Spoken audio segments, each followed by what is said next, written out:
Hello, this is Arturelia Anime Room Reviews. I'm Arturo, and today I'll be reviewing 胸に残る言葉記憶も傷が痛むあの一言も全てが自分を変える鍵だろ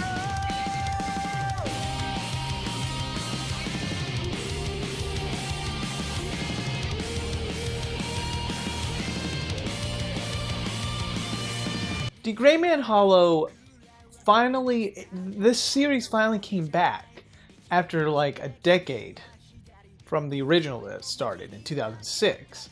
And then this came out in 2016. They finally continued where it left off. However, sadly, this show only had 12 episodes. No, 13 episodes, sorry. But what do I think about D.Gray-man Hallow? Is it great, or does it suffer with some issues? Or is it just as good as the original? Well, that's why you're here. Today I'll be reviewing D.Gray-man Hallow, a sequel to the original series. Let's go. What's wrong with having compassion for them? Ah, shove it! Hey! How's the game going? If you've lost, I'll kill you. You don't have to be so aggressive, Conda. Set after the first series, Alan and the others are fighting Akuma. However, things start to change when Alan's master is supposedly deceased due to a gunshot wound. But things take a turn down the road, and it's not the best. It gets worse. Oh dear. Oh dear. Oh dear. Especially for Alan.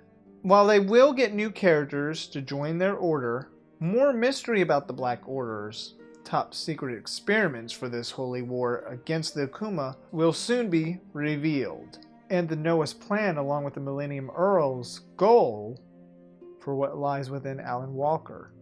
The soundtrack sounds the same as the original, but it's, I think, new.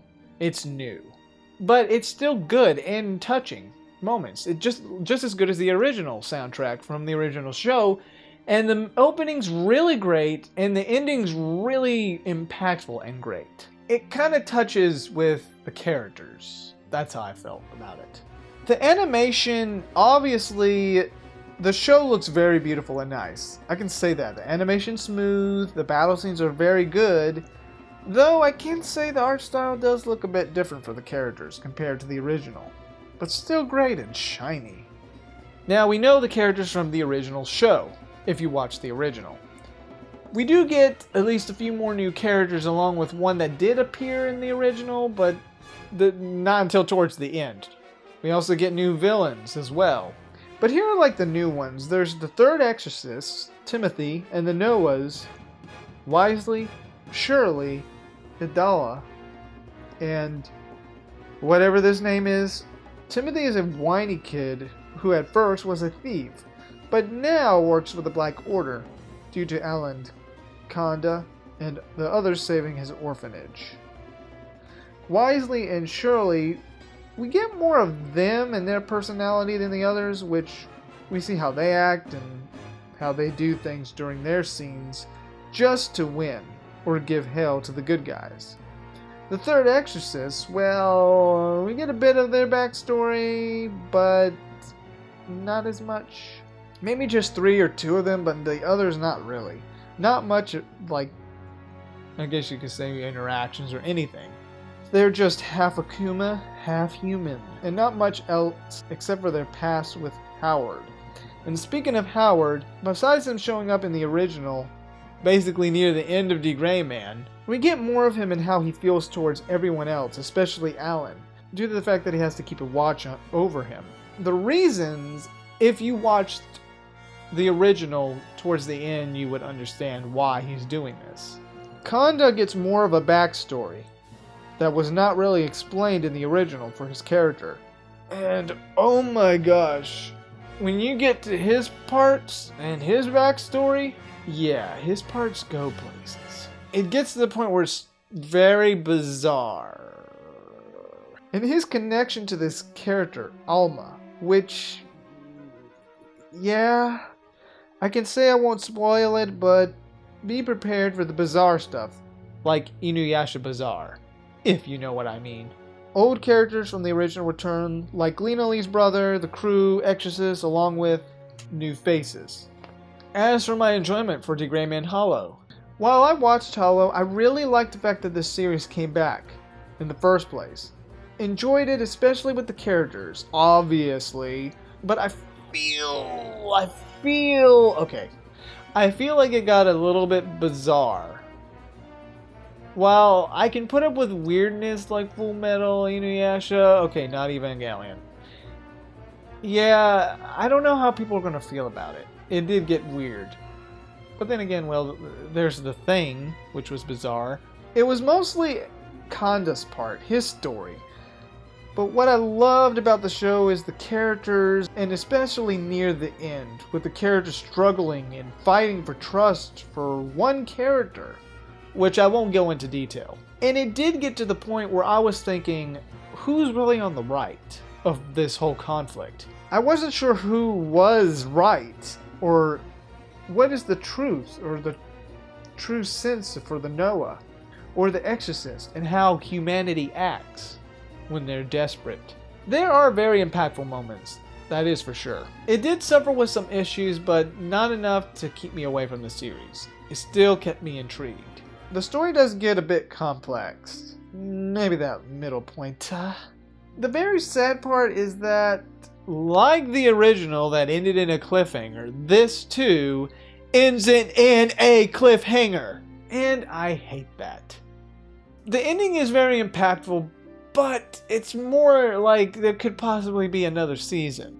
It leaves it open-ending and basically is pushing you to just go read the books by this point. And the way it ended too leaves things off with no self-comfort with what was going on for some of the characters. I mean, I'm hoping at some point they will make another season to this.